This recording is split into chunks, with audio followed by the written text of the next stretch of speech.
Good morning. I'm David Feldman, and this is the Mop-Up. Robert F. Kennedy Jr. has named Dennis Kucinich, the former mayor of Cleveland, congressman from Ohio. Robert F. Kennedy Jr. has named Dennis Kucinich as his campaign manager. Robert F. Kennedy Jr., of course, running for the Democratic nomination for president. A record number of American workers are now testing positive for marijuana, so don't test them. Who cares?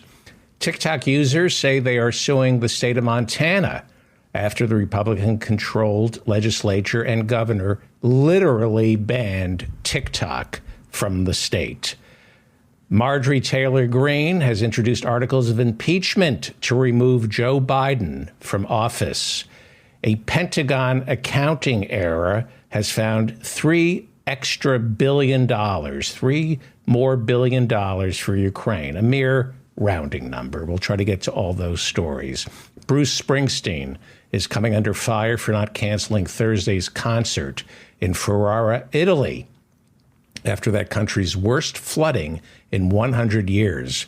The deadly rain so far has killed 13, at least 13. It's left nearly 20,000 homeless. 23 rivers have overflowed, and more than 200 landslides have been caused by this climate change catastrophe. There are still elderly and handicapped Italians trapped in their homes. So many Italians urged Bruce Springsteen to cancel his concert out of respect for the dead and the rescue workers. His concert is expected to be empty as ticket holders won't be able to get there due to flood-ravaged roads. However, the mayor of Ferrara, where the concert is scheduled to take place, the mayor of Ferrara, Alan Fabry, personally urged Bruce Springsteen to stage the concert in his town, saying, quote, "I am sorry if anyone may have thought that Ferrara," that's the city, "was insensitive to this tragedy, just because it did not cancel the concert of the boss. But I can assure you that as a former mayor of Bondino, who lived through the 2012 earthquake, I was on the front lines, and I never asked Italy or that region to stop championship events and production of companies in solidarity with us. As I reported yesterday, Formula One canceled their big race, but it's important to remember that during the Battle of Britain, as Germany bombed London, theater in the West End famously continued." Tough choice for Bruce Springsteen. A new 12-month study conducted by the University of California in Irvine suggests exposure to automobile exhaust causes Alzheimer's disease and other forms of dementia. Another reason to get rid of the combustion engine. Here's a reason to get rid of Ron DeSantis. In Florida, the city of Tampa canceled its annual gay pride parade for fear that they could end up violating a series of anti-LGBTQ laws signed this year by Governor Ron DeSantis. As we all know, gay pride parades traditionally involve drag queens. You can't have a gay pride parade without drag queens on floats. But as of Wednesday in Florida, thanks to Ron DeSantis, it is now illegal in Florida to subject children to drag queens. So Tampa canceled its gay pride parade for next month. Ron DeSantis has succeeded. He has succeeded in ending gay pride parades in Tampa. He has literally outlawed them because you can't have a gay pride parade without drag queens. You can't have a gay pride parade without children sing drag queens. You can't have a gay pride parade without drag queens. It will feel like Ron DeSantis's wedding. You need the drag queens. My kids used to go to Halloween in West Hollywood. The whole idea was to confuse them and let them know that depending on how they were born, how they were meant to be. We didn't know how they were meant to be. I wanted them to know there's a place for them. So Halloween in West Hollywood. The time has come to punish Florida financially. I talked about this yesterday, the same way we punished North Carolina for their 2016 bathroom bill, which is now the law in Florida. We stopped spending money in North Carolina after that bathroom bill in 2016. And a year later, North Carolina got the message. They repealed the bathroom bill. In Florida, it's worse. It is now open season on the LGBT community in Florida. We need to punish Florida for Ron DeSantis. They've turned bathrooms in Florida into arrest rooms. They are arrest rooms, not restrooms, arrest rooms. You use the wrong bathroom, you're arrested for trespassing in Florida. We need to punish Ron DeSantis. And that means punishing Florida for electing him. He thinks he can be president. Meanwhile, police in Orlando are looking into how a digital traffic sign was hacked and ended up reading "Kill all gays." Police are looking into how a digital traffic sign, can you see this? This is a photograph. They want to find out how that happened. You elected Ron DeSantis as your governor. That's how it happened. That sign, "Kill all gays," that's what Florida drivers along Lake Nona Boulevard and Nemours Parkway in Florida woke up to this week. A digital traffic sign that reads, "Kill all gays." As intended, Ron DeSantis is creating a culture of fear in Florida, which is exactly what terrorism is. Terrorism isn't just killing people, it's creating a culture of fear. He is a POS. He is, by definition, a POS, and it's time to punish Florida for electing him. As I said, Florida must be punished for the Marquis DeSantis. I've been trying to come up with a nickname for Ron DeSantis, and I was thinking he's like the Marquis de Sade. He's a sadist, and so my nickname for him is the Marquis DeSantis. Let's hope it sticks. Start calling Ron. Let's get this going right now. Let's start calling Ron DeSantis the Marquis DeSantis.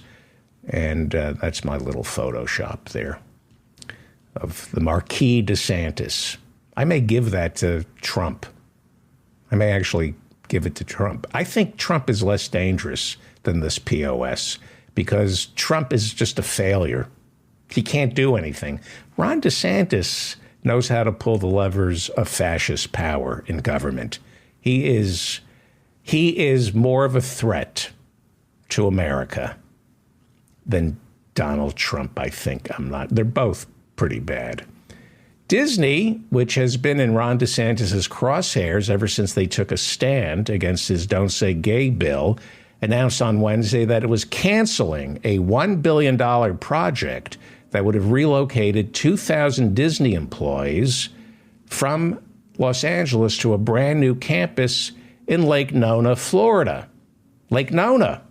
Lake Nona, by the way, is where the "Kill all the gays" traffic sign showed up this week. Gee, I wonder why Disney doesn't want to build a $1 billion campus in Lake Nona, Florida.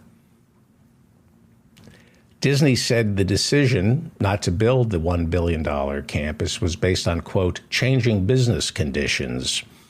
Governor DeSantis' office called the decision by Disney, quote, unsurprising. Now, Disney was getting pushback from its employees in Los Angeles when they announced plans to relocate 2,000 of them to Florida. I don't understand it. Why would Disney employees not want to leave California for Florida? I don't understand that.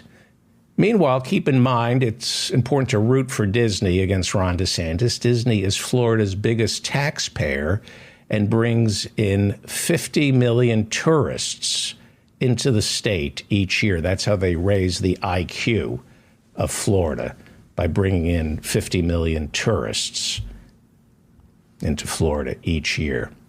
We need to punish Florida. We need to punish the companies that are not standing up to Ron DeSantis or this monster, and I do mean monster, Texas Governor Greg Abbott. Well, he announced on Thursday that he has sent a busload of migrants to Denver, Colorado.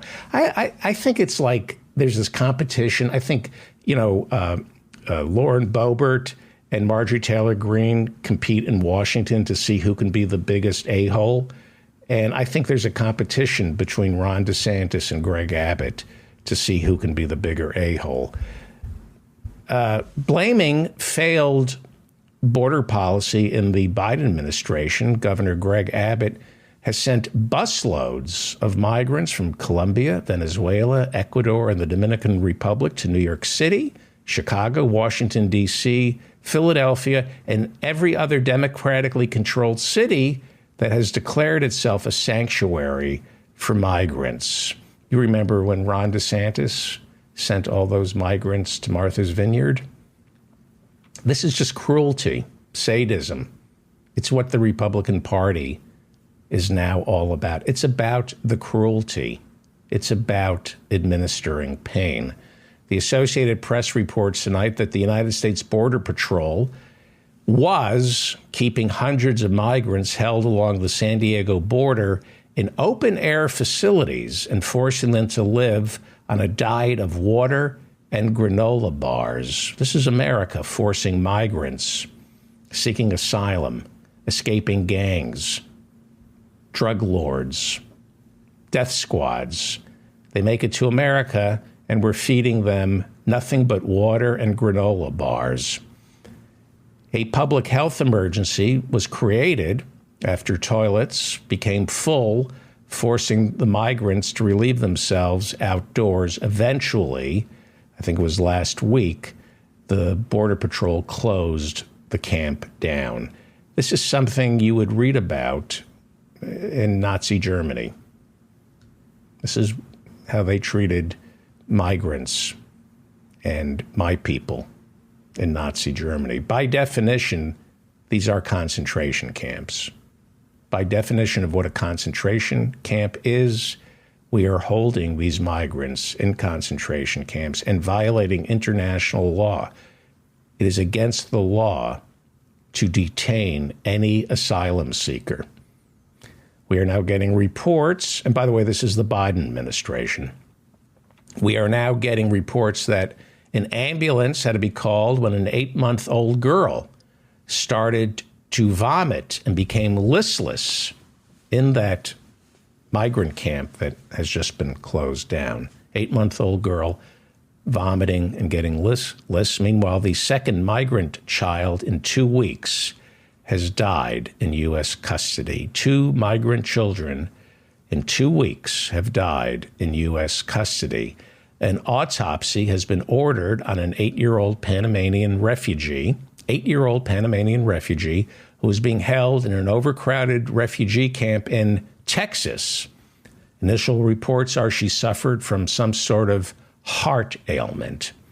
Last week, a 17-year-old boy from Honduras died while being held in a detention facility. The U.S. Department of Health and Human Services is looking into his cause of death. So we don't really talk about the plight of the migrants. It's a political football. Both parties use it for fundraising. Both parties use the immigration crisis to show how tough they are. Even though we need these people coming here, we have a shortage of immigrants. These are the people who we're keeping out. These are the children who, tens of thousands of children trying to make it here. This is who we're keeping out when we need them. We need them just as much as they need us. And these are how we treat children.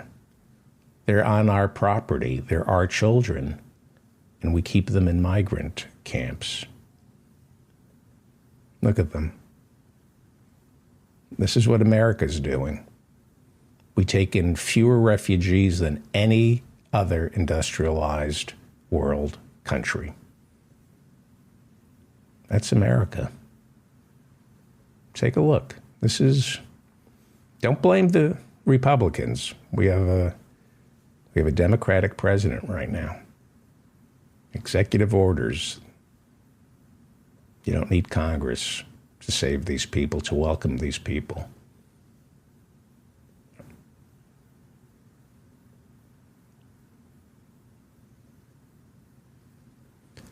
With 2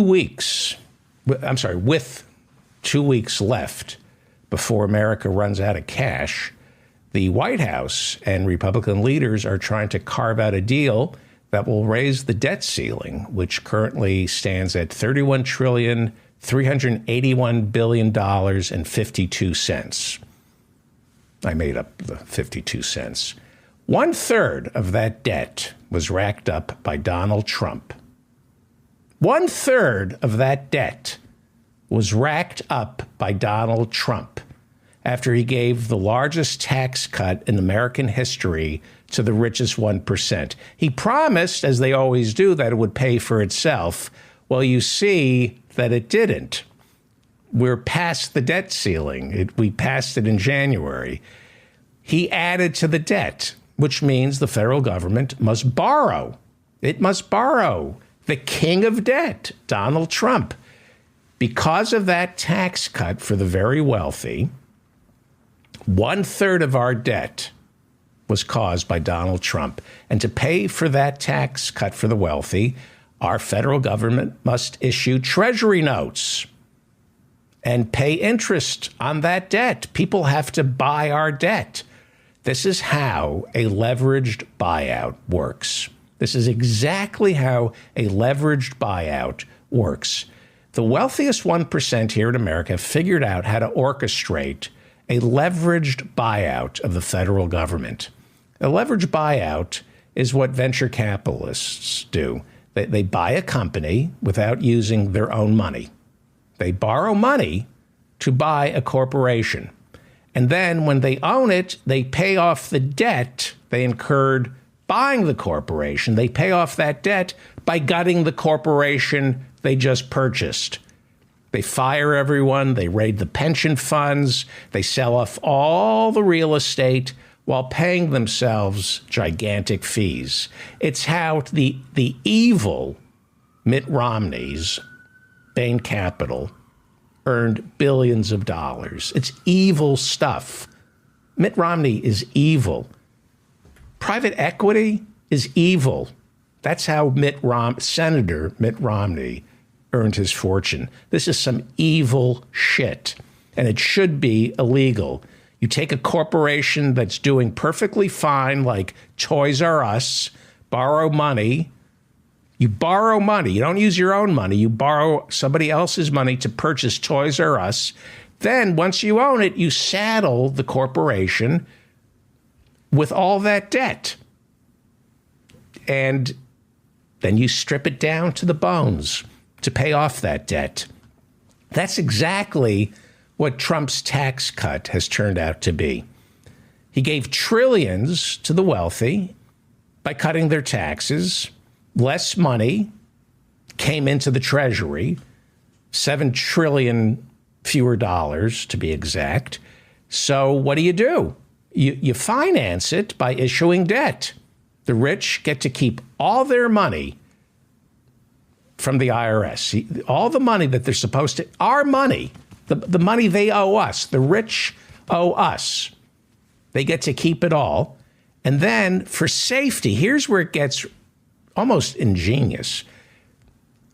They get to keep trillions of dollars that they owe the federal government, right? So the corporations have excess profits from not having to pay taxes.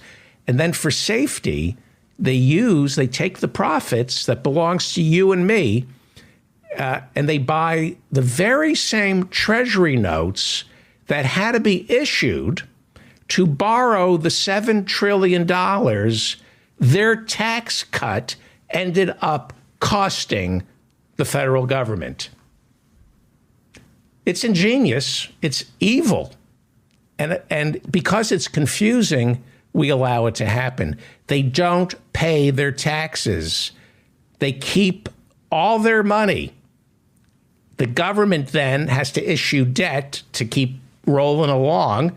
And the rich, because they have $7 trillion extra dollars sitting in their bank accounts, they buy the debt. They buy the Treasury notes that were issued to give them their effing tax cuts. And then they have to collect interest. This is where it's so maddening. You buy Treasury notes and you collect interest on it. When you buy somebody's debt, they have to pay you it. So we, as taxpayers, we have to pay them to hold our debt. It's a leveraged buyout.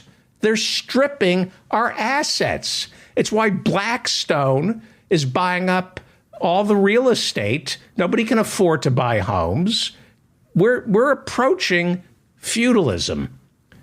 I hope I made myself clear, because if we don't understand what they're doing, we're like months away from neo-feudalism. Half this country can't come up with $1,000 in cash for an emergency. But the Republicans give tax cuts to the wealthy. And then, okay, all right. And now, because they can, Speaker Kevin McCarthy and his Republicans are telling Biden they won't raise the debt limit unless we punish poor people. They now want able-bodied recipients of Medicaid and food stamps to work for it.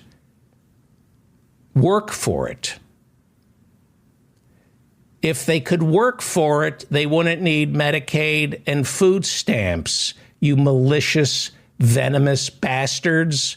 The message is starve and die and no medical care. That's the message.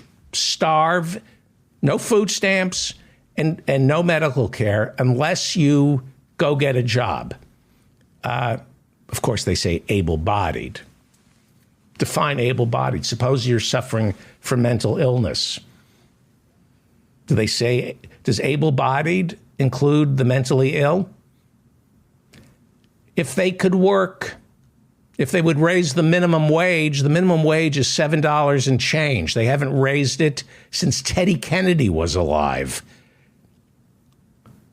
You get a job, you're still poor, you idiots. By the way, people who are working in America are on Medicaid, and they're in need of food stamps. I don't have the numbers. I'll get them tomorrow. We have what are called the working poor. Because you haven't raised the minimum wage since Ted Kennedy died, which was what, 2009? We have what are called the working poor. When you go to work for Walmart, on your first day, they hand you an application for food stamps. I wish I were making that up. When you work for these big box stores, you're expected to go on food stamps, and that's how they help you, by giving you the application. You're going to be on Medicaid if you work for Walmart. That's another way we, the taxpayers, subsidize the richest 1% and Wall Street. As I said, they can't even raise minimum wage past $7 and some change. We allow in this country corporations to pay their workers so little that they must go on Medicaid and food stamps. And we gave 1/3 of the debt that we currently hold was created by Donald Trump, who insisted on giving the wealthy tax cuts which Joe Biden and the Democrats have not reversed. It's not just the Republicans' fault. This is happening because the Democrats are owned by Wall Street. Not all, not Bernie, not Cori Bush. There's some good Democrats here. As I've always said on this show, I don't care what your position papers are if you're running for office as a Democrat. You make a promise to me that you have no money. You got my vote. And every 2 years, if you're a congressman, and every 6 years, if you're a senator, you do your financial disclosures. And if you're still broke, if you have to live on the salary that you're paid as a congressperson or a senator, and you're able to save some of that money, and your spouse is poor and your children are poor, you have my vote. Because if you're holding elective office and you're not worrying about half the country that can't come up with $1,000 for a medical emergency, you are a piece of shit. I don't care if you're a Republican or a Democrat. If you don't wake up every morning and think about those migrant children who we need, and the Americans who can't come up with $1,000 for a medical emergency, your life is worthless. If you're a politician in Washington, D.C., and that's not the only thing you care about, you're a piece of shit and you're worthless and you're evil. And I don't know where are the Jeremiah Wrights in this country? Where are the rabbis and the ministers? Where are the Reverend Barry W. Linds and the Jeremiah Wrights who are calling these so-called religious politicians on their venality? This is pure evil. People are dying because you don't give a shit about humanity.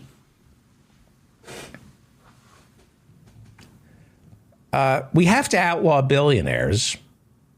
And there has to be a peaceful, legal revolution, the same way there was a Reagan revolution and a Gingrich revolution.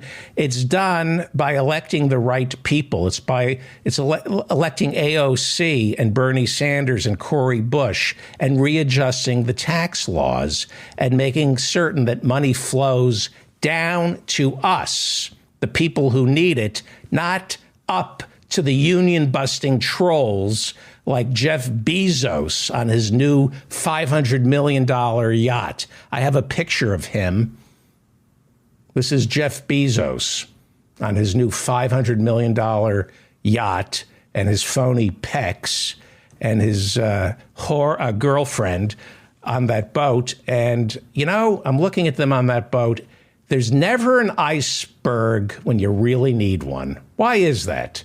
There's never an iceberg when you really need one. Since Reagan, who was a racist, his own son, Ron Jr., says so. Ronald Reagan was a racist. Since Reagan, we have been fed the lie that rich people create jobs. They destroy jobs. Rich people destroy jobs. But we've been fed this lie that you got to give tax cuts to the rich because it, what's the term, trickles down? So just give them tax breaks, tax incentives, and a rising tide lifts all boats. You know what? The only thing I see rising on Jeff Bezos' $500 million yacht are his phony breasts. That's Jeff Bezos with phony breasts. The rising tide is just lifting that $500 million yacht. Like I said, I'm rooting for the iceberg. Nobody benefits when you give tax incentives to the rich. By the way, you know, here in New York City, I'm proud to say that we turned down Jeff Bezos. He wanted to build a second headquarters. And we said, no, you're not good for America or New York City. And he was welcomed in Virginia. Go check out the headquarters that he was supposedly building in Virginia. There are now reports that Democratic Senator Dianne Feinstein is much sicker than she has let on. Feinstein's term is up next year, and she is not running for re-election. After a 3-month absence, the 89-year-old California senator, a Democrat, returned last week in a wheelchair with her cognitive skills clearly diminished from what is now reported to be encephalitis, a swelling of the brain, which may have been caused by a rough case of shingles. Here's where the story gets really diseased and sick. Now, she obviously is like Reagan was. And we have a lot of senators who are senile. As I said earlier, the Senate comes from the same root word as senile. She should, I don't think you embarrass her. I think AOC and Ro Khanna were disgusting when they publicly called for her resignation. I mean, that was just craven opportunism. You should quietly let her finish out her year and leave her alone. She's clearly suffering. This is where it gets diseased. This is where, I'm a Democrat. I voted for Bernie. I will vote for Joe Biden. I would rather have Nancy Pelosi as our speaker and not Kevin McCarthy. I'd rather have Hakeem Jeffries as the speaker, but I would rather have Cori Bush as the speaker, or Katie Porter, or Barbara Lee. This is not what I want leading the Democratic Party. This is the disease of the Democratic Party. Politico is reporting that former Speaker Nancy Pelosi's eldest daughter is serving as Senator Dianne Feinstein's primary caretaker. You can see her. She's on the right there. When Senator Feinstein made her publicized return last week, which by all measures was a public relations disaster, with a clearly confused senator telling reporters, I was never away. I've been here all along, and I've been voting all along. This should have been done quietly. There was no need to alert the press. Let her finish out her term with dignity. Chief of staffs run a senator's office. We all know that. You just tell them how to vote the same way, Ronald Reagan's second term, Strom Thurmond, Grassley, just let them have their dignity. But don't politicize her senility, which, according to Politico, that is what the Pelosi family is doing to this poor Senator Dianne Feinstein. According to Politico, the San Francisco-based Pelosi family is overseeing Dianne Feinstein's care. That's why the daughter, the eldest Pelosi daughter, is her nurse. Feinstein is the former mayor of San Francisco before she became senator. The Pelosi family also lives in San Francisco. They're part of the political brotherhood, sisterhood. Many people are now this is really diseased. Many people are suggesting that Nancy Pelosi has assigned her eldest daughter to take care of the doddering, barely lucent Dianne Feinstein in order to keep Dianne Feinstein in the Senate all the way through 2024 to avoid California Governor Gavin Newsom from naming this woman, who I want to be the next senator, Congresswoman Barbara Lee. Pelosi is worried that California Governor Gavin Newsom would name Congresswoman Barbara Lee as an interim appointment, thereby making her the incumbent running for re-election in the 2024 California Senate race. That would give her an advantage over Pelosi's pick, Adam Schiff. So they're doing everything they can to keep Dianne Feinstein in the Senate to avoid Gavin Newsom naming the fantastic Congresswoman Barbara Lee as Dianne Feinstein's replacement. Not to speak badly of Dianne Feinstein, I will just say Barbara Lee is 1,000,000 times better than Dianne Feinstein. She serves in the House.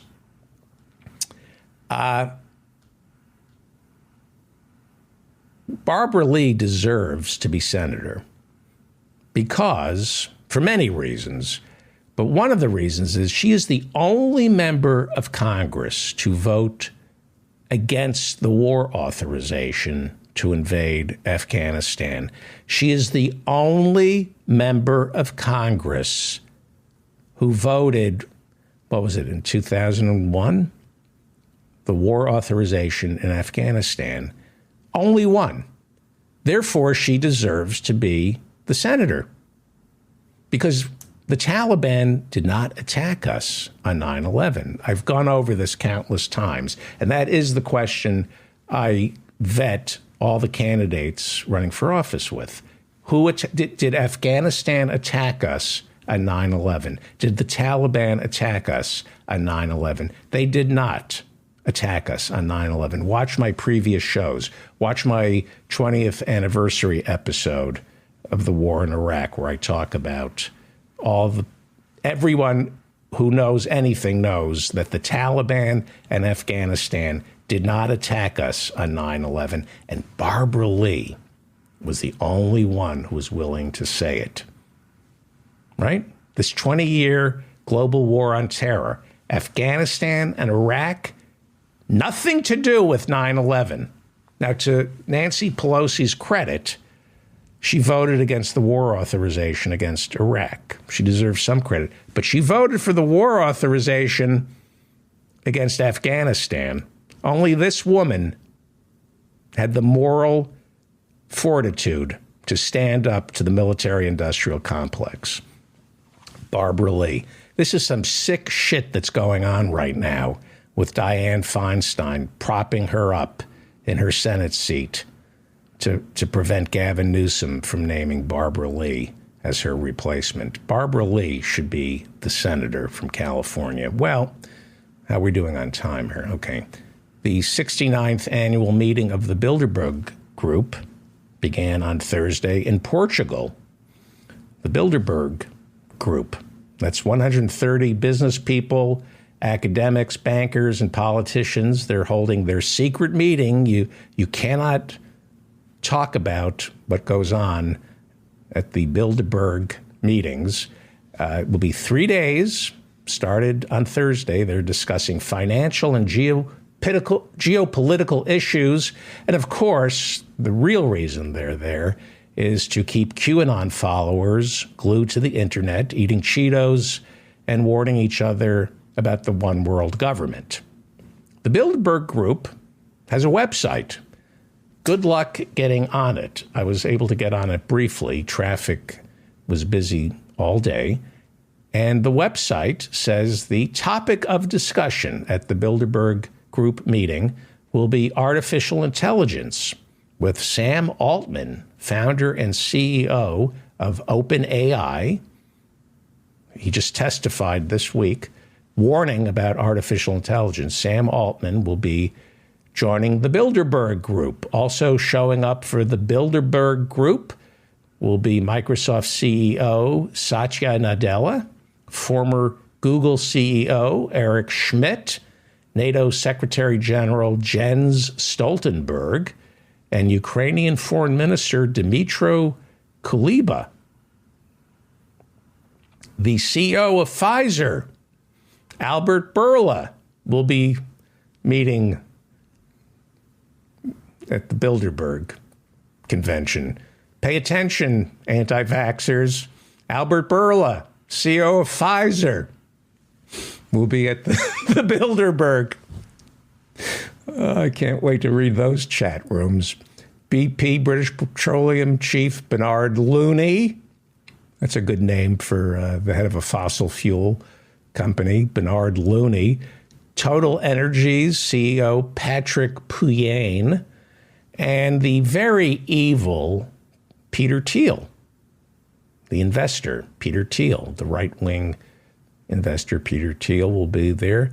And you can't have a meeting of evil warlords without Henry Kissinger, who is still alive. Henry Kissinger will be there because it's not a congregation of moral assassins unless war criminal Henry Kissinger is there. War criminal Henry Kissinger, still alive, because even Satan doesn't want Henry Kissinger. It's like God and Satan. You take him. I don't want him. The Bilderberg Group gets its name from the Bilderberg Hotel in the Netherlands, which is also Holland, by the way, if you're from QAnon. What's that about? Why are the Netherlands also called Holland? What are they trying to hide? Why do they have a double identity? QAnon should get on that. I want to know why the Netherlands also calls itself Holland. Very suspicious. The first meeting of the Bilderberg Group was held at the Bilderberg Hotel in 1954. And so they called it the Bilderberg Group. They named it after the hotel, the same way the Carlyle Group. Pay attention, QAnon. The Carlyle Group is named after the Carlyle Hotel in Manhattan. The Carlyle Group. Read about the Carlyle Group, how it's the biggest defense contractor in the world. Tony Blair, the Bush family. And so I know I have a lot of QAnon listeners. The Bilderberg Group is named after the Bilderberg Hotel, and the Carlyle Group is named after the Carlyle Hotel here in Manhattan. And I just found out the David Feldman Show fan club is named the Econo Lodge Easy 8 Motel Group. Apparently they hold their my fan club holds their meetings in Newark, New Jersey at the Econo Lodge Easy 8 Motel. They love the hotel. You get a free bear claw in the morning. And so they've called my fan club the Econo Lodge Easy 8 Motel Group. So think about this, QAnon. You got the Bilderberg Group, named after the Bilderberg Hotel in the Netherlands. You got the Carlyle Group, named after the Carlyle Hotel in Manhattan, and the David Feldman Fan Club, named after the Econo Lodge Easy 8 Motel Group. They call it the Econo Lodge Easy 8 Motel Group. They even kept motel in the name of my fan club. All right, I just want to see how many people I could push away from me. Prince Bernhard of the Netherlands, also of Holland. I want to know what that's about. Prince Bernhard of the Netherlands was the founder of the Bilderberg Group. It's founded by Prince Bernhard of the Netherlands, but he was not Dutch by birth. He married the Dutch royal family's Princess Juliana in 1937. Before he married Princess Juliana of Holland or the Netherlands or Dutch country, I don't think they ever called it Dutch country. Before he married Princess Juliana, Prince Bernhard was a German aristocrat. Or to put it another way, he was a Nazi. The founder of the Bilderberg Group, Prince Bernhard, was a Nazi. He was a member of the SS. And then he married in 1937. I mean, the Nazis were in full bloom like the tulips in Holland by 1937. And Prince Bernhard, member of the SS, married the Dutch royal family's princess, Juliana. Now, in all fairness to Prince Bernhard, during World War II, he fought against Hitler. Well, I have a tickle in my throat, QAnon. What is that about?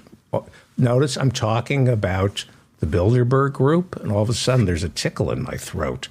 What's that about? I'd look into that. I didn't have any problems talking throughout the entire show. Suddenly I'm talking about the Bilderberg Group, and I got a tickle in my throat.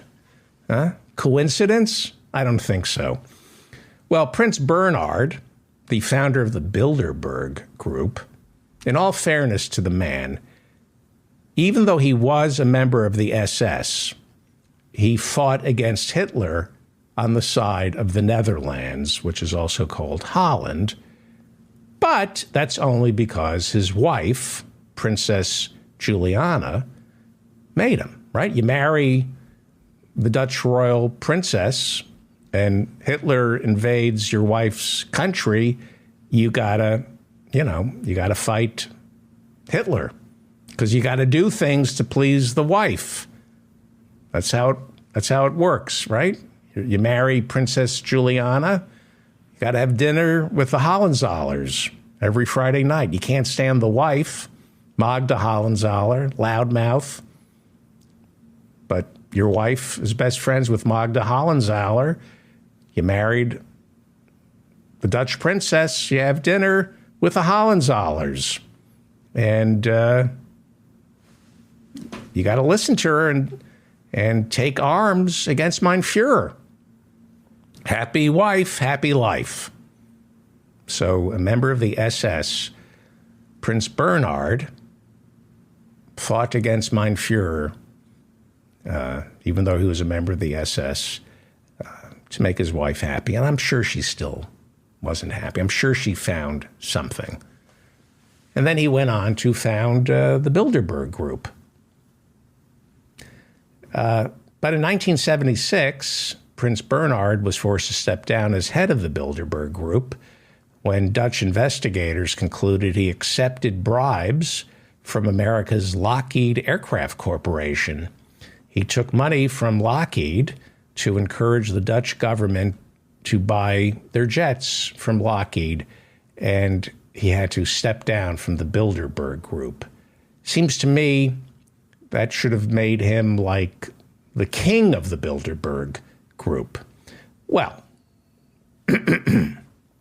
do I believe the Bilderberg Group, which started meeting Thursday, do I believe it's a secret society where world leaders gather to determine our fate? Well, yeah. I mean, they are sworn to secrecy. They are world leaders. They are incredibly powerful.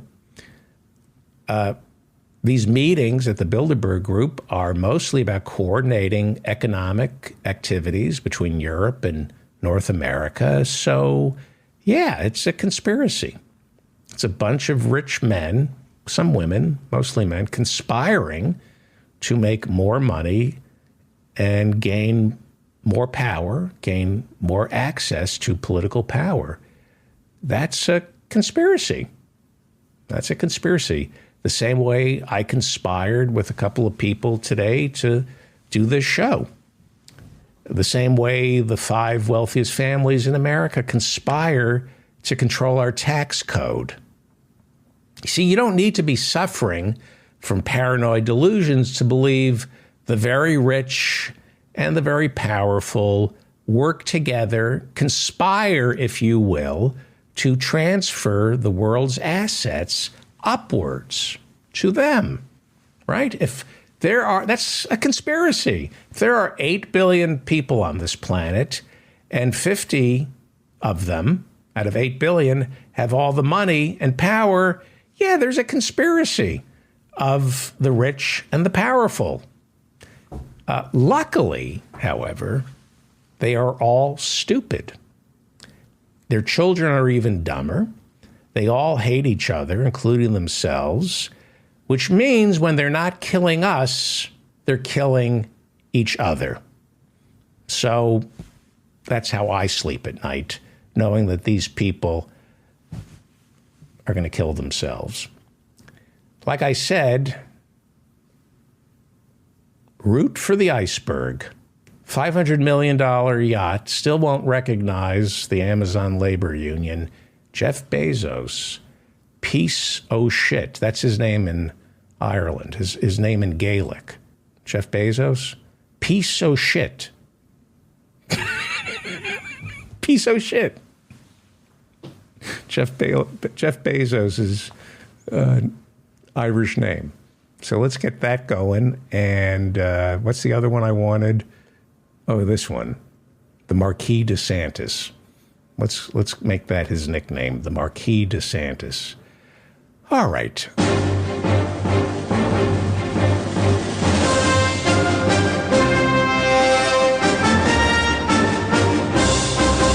You're listening to The David Feldman Show, you happy, self-actualized hump. The Reverend Barry W. Lynn joins us, and he is the author of the new book, Paid to Piss People Off. It's published by Blue Cedar Press. You can buy it everywhere. You can buy it at, what is the place called? Hang on, I can do it this way. You can buy it on Amazon. You can buy it on Amazon. Or you can buy it by going to bluecedarpress.com or barrywlynn.com or barnesandnoble.com. Pay to piss people off. Peace, porn, and prayer. It's a trilogy. Go buy the book. It has the Feldman guarantee. And you can see the Reverend Barry W. Lynn. He's got a gig. He's playing the Community Church of Boston, the Peace and Justice Congregation. He will be at the Community Church of Boston Sunday, May 21st at 11 a.m., delivering a sermon entitled A Life in Three Acts, Peace, Porn, and Prayer. The Reverend Barry W. Lynn, May 21st at the Community Church of Boston. That would be in Boston. If you're living in the Boston area, go see the Reverend this Sunday, May 21st at 11 a.m., A Life in Three Acts, Peace, Porn, and Prayer. Music by Cozy Sheridan. Very exciting. Now, if you don't live in Boston, but you still want to see the Reverend deliver his sermon on Sunday, May 21st at 11 a.m. Boston time, you can watch him on Zoom. Go to their website, which would be communitychurchofboston.org. Go to communitychurchofboston.org for information and how you can log on to Zoom and watch the Reverend Barry W. Lynn this Sunday, May 21st. Well, Reverend, lot to talk about. Indeed there is. Good news, the Supreme Court has finally come to its senses. I should mention that the Reverend Barry W. Lynn is a member of the Supreme Court bar because he is an attorney. Not only that, he's an ordained minister in the United Church of Christ and has dedicated much of his professional life to separation of church and state. He ran Americans United for separation of church and state.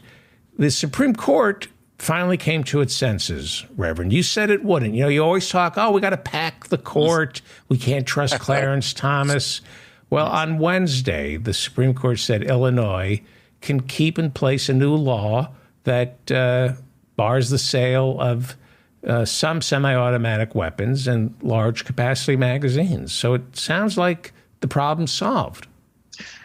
Yes, if you didn't know how the federal judicial system worked, then you would say that was a tremendous victory. We should all celebrate, get drunk, buy some guns, and shoot people.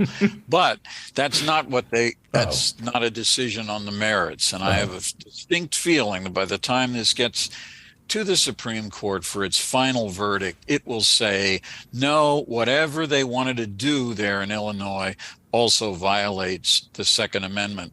I think people need to go back and look at what happened just a year ago when Clarence Thomas wrote this extraordinary opinion, which turned out to permit the concealed carry of handguns without any need to justify or explain why you wanted it right there in New York City. The idea that this is somehow going to make us safer is so ridiculous. But on the other hand, if that's not permissible, then what in the world is? There's another lower court decision within the last week or so that said you could not restrict 18 to 21-year-olds from obtaining semi-automatic weapons because they had said, well, maybe you have to be 21. This court said, and again, that will be on appeal also, you can't make such a distinction. And, one wonders if you're 18 and you can have a semi-automatic weapon, maybe what? Maybe what's the difference between being 17 and 18 after all? So I think that the view of the Supreme Court on guns is so literally inconceivably stupid that I don't know what can be done about it. Somebody at a book signing I did a few weeks ago asked if there was any issue I could not work on. And I said it would be guns because of the stupid arguments that have been made now about this for the 35 years that I've been focused on any of these progressive issues. You just can't imagine what goes through the minds of people. There was a horrible shooting just a few days ago in New Mexico. The police tapes were released today. This guy was 18. He lawfully purchased, among other things, a semi-automatic weapon, and he shot 3 women dead, all of whom were great-grandmothers. Now, I love the fact that the gun nuts in the country will say, well, people, they should be able to defend themselves. I'll tell you, 3 great-grandmothers are not going to be able to defend themselves against some guy with a semi-automatic weapon who's shooting at random. That is absolutely ridiculous. But they're going to find, and I'm sure on some of the networks, right-wing networks, which is becoming all of them, you're going to find people in the next few days explaining how important it was for those great-grandmothers to be able to obtain a weapon to defend themselves. That's stupid. Okay, you're a lawyer. I'm not. Explain to me, let me take this. I think all guns should be against the law. I think it should be sure. Great Britain. People should not be allowed to have guns. And the police at some point didn't have guns. In London, with the spread of terrorism, London police now. They did. Yeah. Sure. So let me give you some numbers, because this, I feel, should be debated. And you've debated this. Since the beginning of the year, 115 Americans have been killed in 22 mass shootings. A mass shooting involves 4 or more fatalities, not including the shooter. Right. Let's say 50,000 Americans die every year from guns. Half of them suicides. I'm ballparking here, but that's about what it is. That's right. 50,000 dead Americans from guns every year, half from suicides. The argument in favor of guns, Reverend, is, okay, that's the price you pay to keep the rest of us safe. Is there evidence that guns have saved more than 50,000 lives every year? Can the NRA show proof that a home invasion was prevented because the master of the home, pardon the expression, owned a gun? Do we have evidence that guns save lives? There was a very famous and well-publicized book written about 25 years ago that purported to make this argument, and it was wildly debated. I think thoroughly debunked, but a lot of social scientists looked at the data and said does not make any sense. But he was trying to claim just this point, that yes, it's terrible, a lot of people are killed, but look at all the people that are saved. And it just doesn't wash. It doesn't hold up to analysis by people who really understand what statistics are all about. And he would claim, for example, that if you had a weapon in your convenience store and somebody walked in, and he might shoot you, because there are a lot of people who run convenience stores that are shot by intruders, but that if you displayed a gun, the guy ran out of the store. Well, that doesn't prove that guns made it safer, because you don't know what that particular potential felon was thinking when he walked into the store to rob you, whether he would even think of shooting you, nor do we know that this guy just saw a gun and said, why take a chance? And then left and then robbed another convenience store. But I have never seen credible evidence. I see anecdotes. There is anecdotal evidence, but of course, as sociologists sometimes say, two anecdotes is not evidence. It's just two examples. And I don't think there's any strong evidence. I don't think there's any evidence that suggests that we're safer because we have more guns. And but it's you hear it all the time. That loony character who's from Congress, Congressman Louis Gohmert, used to be a judge in Texas. He was the first guy to come out and announce his thoughts after the shooting in that late Thursday night showing of one of the Batman movies in Colorado. And he came out and he said, if more people in that theater had guns, we wouldn't have had this problem. And nothing to me says stupid plus, completely irrational than saying, in a darkened theater with a dark movie showing, you hear a few pops, let's pull out our guns that we brought in and let's start shooting back.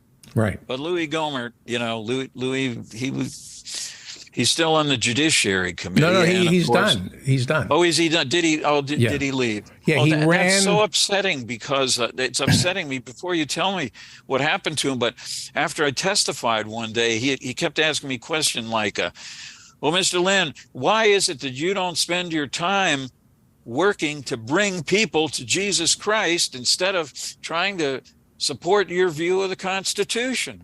And he went on and on for most of his 5 minutes. I went up to him afterwards. I said, because I had said, Congressman, I don't think our theology that's not the appropriate venue to talk about it here in Congress. So I went up and I said, if you'd like to talk theology, let's have breakfast. He turns to his staff guy and says, hey, write this down. Make sure that Barry gets an invitation so we can have breakfast together. That was like 6 years ago, and I'm still waiting. Now, apparently, from what you're about to tell me, I'm going to have to wait forever because he's not even in Congress, and he probably doesn't have enough money to buy me breakfast. I bet he has enough money to buy. He could, probably. If he's a Republican, he could buy the restaurant. So the new... Where did he go? He ran for state office, I believe. State office. Like agricultural commission, something big, one of those positions in Texas that doesn't sound important, and then you realize it controls the entire economy. The railroad commissioner. You go, how, and turn out that controls everything. The fresh hell is Good Samaritans. Last year, there was a mass shooting in Minneapolis, and a police chief held a press conference to say that the shooter in the mall, I think it was the Mall of America. No, it wasn't the Mall of America, but it was a mall. No.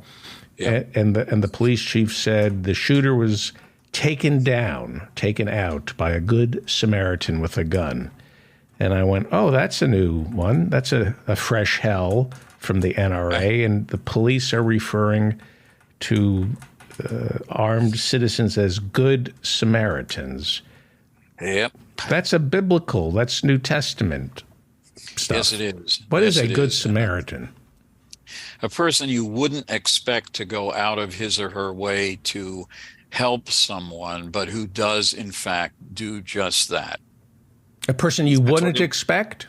No, you wouldn't, because Samaritans didn't have a very good reputation in the time of Jesus. Oh, the fact that you had to say a good Yeah. Samaritan. Good Samaritan. So it's kind of Yeah. bigoted, the term. It kind of bigoted, yeah.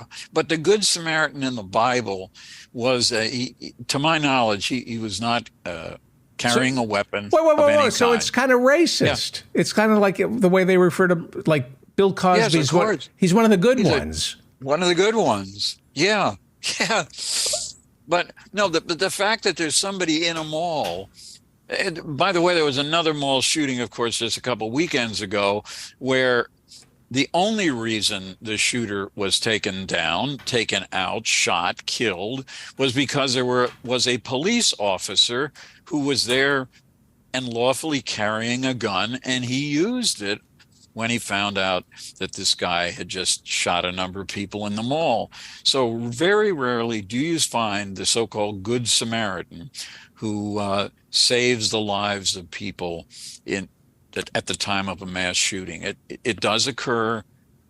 It's very rare, and it doesn't justify the claim that we would be safer if everyone was armed to the teeth. Right. So I didn't want to bring this up, but my grandparents came here from Samaria.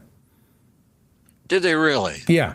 And when I hear the Yeah. term Good Samaritan, it implies that most people are bad who come from Samaria. So you have to say, Yeah. he's a good Samaritan. Good. Yeah. Hey, you sure they came from Samaria? The central region of ancient Palestine, yes. Yeah. Samaria. Okay. Well, Yeah. So I find it Congratulations. anti-Semitic, actually. it should be. The term whole Good thing. Samaritan is basically saying you have to qualify it. Like Yeah, absolutely. most Samaritans are bad. He's one of the good ones. You could get a PhD in theology just by knowing that simple fact. Well, I have a PhD in cancel culture. Do you really? Yes, and this you've helped me find a new way to cancel Find a people new for way to using the cancel term. people. Yeah, Absolutely. That's a good idea. Speaking of cancellations, yes. I want to ask you about TikTok in a second, but there's a new poll out about how Americans feel about guns. Yeah, a new poll just within the last 24 hours showed that of the things that are considered major health hazards in America, the largest percentage of people, 26%, believe it to be guns, and only 25% consider it to be fentanyl and opioids. So the drug fear, which is, it's real, has now dropped below guns, not by a statistically significant amount, but just by 1 percentage point. People seem to be waking up to the notion that guns are really dangerous and that this gun violence can occur anywhere, as it has hundreds of times just since the beginning of this year of our Lord 2023. So the American people want gun control. Well, we know that. I mean, they wanted it before. They want all kinds of things. They think it's absurd that you can buy a gun at a guns show. Where we used to live in Virginia, they had gun shows like every other weekend. You could walk in, buy from a private person a gun. There was no background check. They would sell it to anyone, who wasn't wearing diapers. But then, and they also the ban on magazines that have a large magazine capacity for lots of bullets at one time, and on semi-automatic rifles, machine guns. Nobody really thinks those are important except the gun manufacturers, and they're voiced by the National Rifle Association. And machine guns are against the law. They are at the moment against the. Yeah, but there are I think I mentioned a couple of weeks ago, there's a group that's much more radical than the National Rifle Association, called Gun Owners of America. And Gun Owners of America believes that if you can use a weapon on the field of battle, you should be able also to own it as a private citizen. So, of course, machine guns and maybe battlefield nuclear weapons, they would be upset if anybody, tried to ban those, although luckily they are, of course. Yeah. You can't buy a nuclear weapon. Not right now. Well, maybe that'll change. I'm not so sure. I'm not sure it's a bad idea. I'd have to. No, I think because anybody that's ever lived next to a noisy neighbor really knows that if that's what you have to do to get rid of the barking dog, then you should probably have the right to do it. Absolutely. You can probably frame it, and there will be a judge who believes that. Okay, let me see if I understand, because you're a lawyer. Yeah. TikTok is a Chinese iteration of YouTube. Correct. And the state of Montana this week, the governor, Gianforte, a very violent man who Yes, he is. was beat up a reporter for The Guardian, I believe. Yep. Former Congressman Gianforte, big bully. He signed into law a bill that bans TikTok in the state of Montana. So you're the lawyer. The First Amendment says that it's the government that cannot impose restrictions on speech. Right. By banning TikTok in Montana, is Montana a real state? Is it a real government? Is this? It's got at least one good senator. Here's the problem with this. Some people actually, just to make sure the record is complete, the fact that the First Amendment says Congress shall make no law respecting establishment of religion or prohibit, all of that.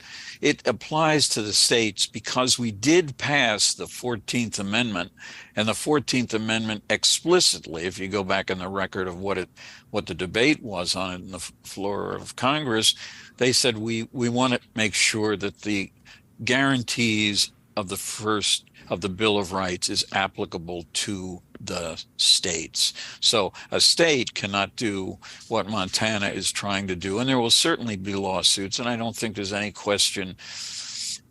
much question that this will not be upheld. It will be seen as a violation.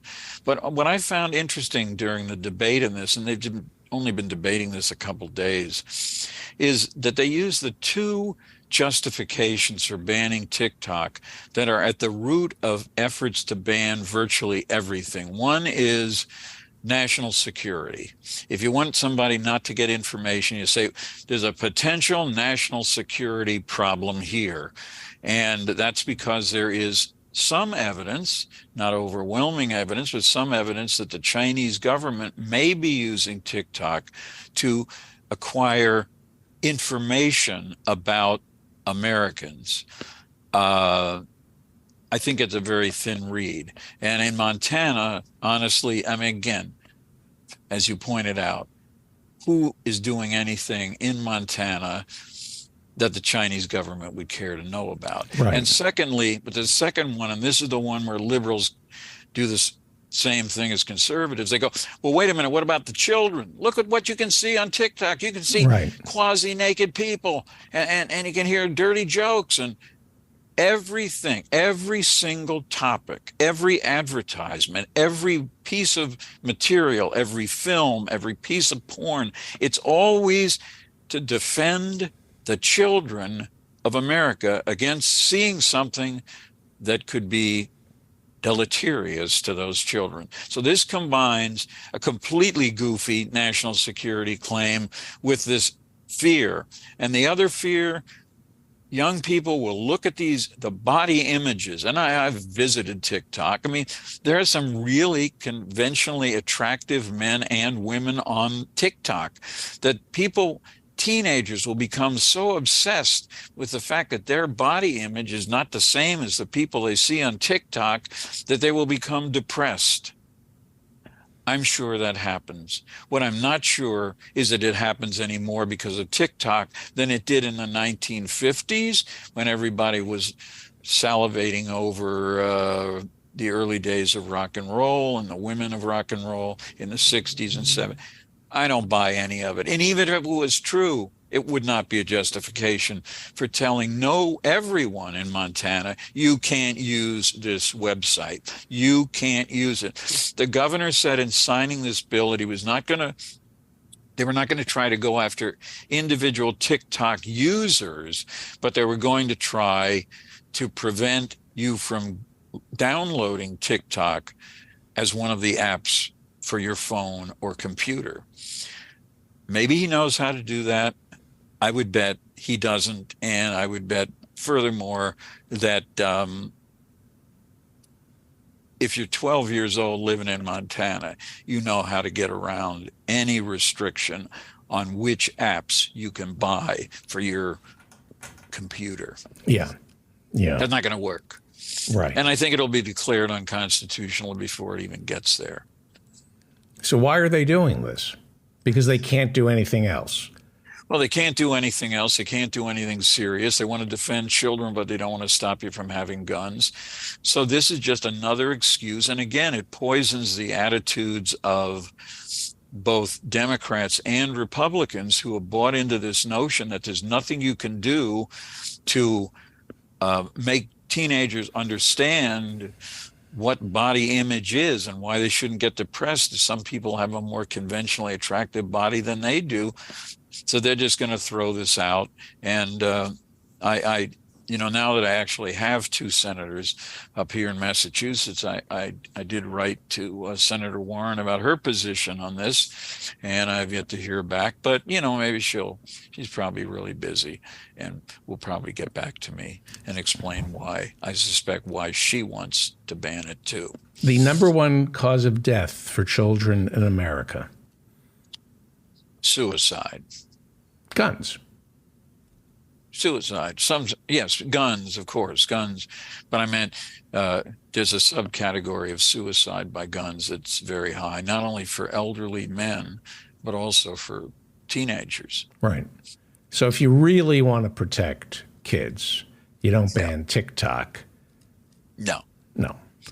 You ban guns. But you do. The Republicans are masterful at creating the illusion of activity, banning transgender people from using the wrong bathroom, not teaching gender in school or teaching Black history. And it's masterful. It's almost like Edward Bernays is come back from the grave and is training them how to manipulate the masses.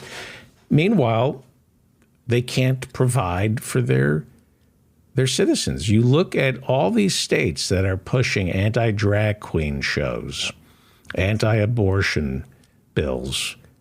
They cannot provide. They refuse to provide for their citizens. They're all falling behind in life expectancy, literacy, and I don't know how you combat this stupidity, right? It's yeah, it really is. I mean, well, it's stupidity combined with the fact that there's not an easy way to get good information. I mean, you can't, the endless news reporting, not only on Fox, but on every network. If you did a time motion study of what was covered from midnight of one day till midnight to the other day on CNN or MSNBC, you're going to see that they're using the same footage, the same B-roll that they were using in the morning. It's the same stuff you see on Rachel Maddow's show late in the evening. So we don't look for new voices. We don't listen for them. We don't bother with them. Producers aren't looking for anybody new with a new beat on the same issues they're going to talk about. We have been talking about the debt limit, debt ceiling now for 2.5 months. As of the time we're doing this broadcast, nothing has apparently been changed. No opinion has been changed.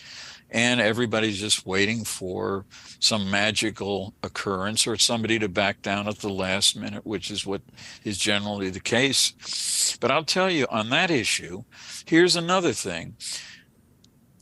We know the Republican Party hates Social Security, and they would cut it, they would modify it, they would make it harder to get it, in your 60s than it is now.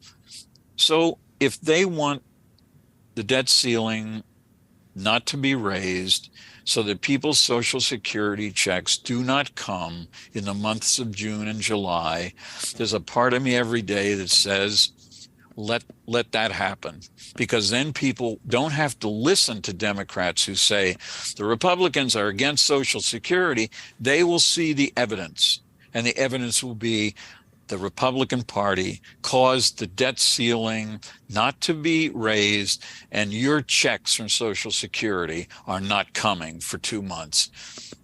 Yeah. What do you think of that? Well, the problem is the Republicans would blame the Democrats for you not getting your Social Security. They would blame Biden's Social Security Administration. They would blame the post office. They would just lie. They would.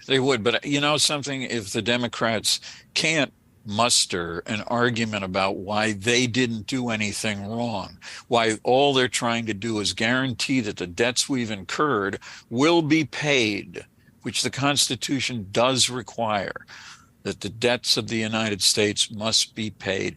If they can't make that argument, I guess too bad for them. The problem is, of course, real people get really hurt when Social Security checks stop coming. They're going to be hurt. It's going to be painful. But I think that's one problem. But the other problem is simply that I don't think enough Democrats are convinced that they can make this relatively simple argument and have it prevail over the counterclaims, the Republicans that you've just mentioned. That is a problem with the messaging of the Democratic Party. Well said. To hear more of the Reverend Barry W. Lynn, those of you living in the Boston area can hear and watch and see the Reverend Barry W. Lynn at the Community Church of Boston in Boston, Sunday, May 21st at 11 a.m., A Life in 3 Acts, Peace, Porn, and Prayer with Reverend Barry W. Lynn. Go see him at the Community Church of Boston, 11 a.m. this Sunday. Music by Cozy Sheridan. Now, if you don't live in Boston, but you want to watch the Reverend on Zoom, you can by going to communitychurchofboston.org.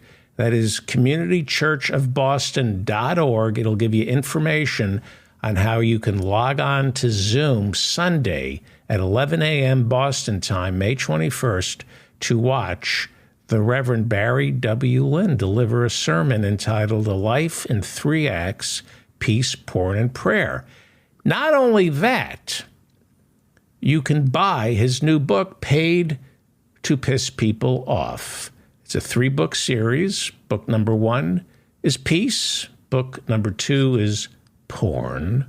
And book number 3 is Prayer. We will be discussing peace at office hours, maybe a week from this Friday.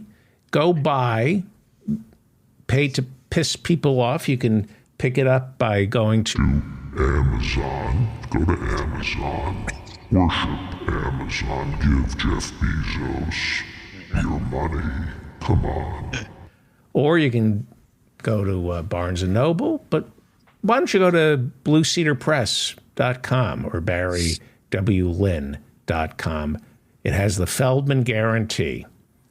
If these 3 books don't light a fire underneath you, let me know and I will reimburse you. Thank you, Reverend. Thank you. Stay out of trouble. Only good trouble. Thank you. Thank you. Great.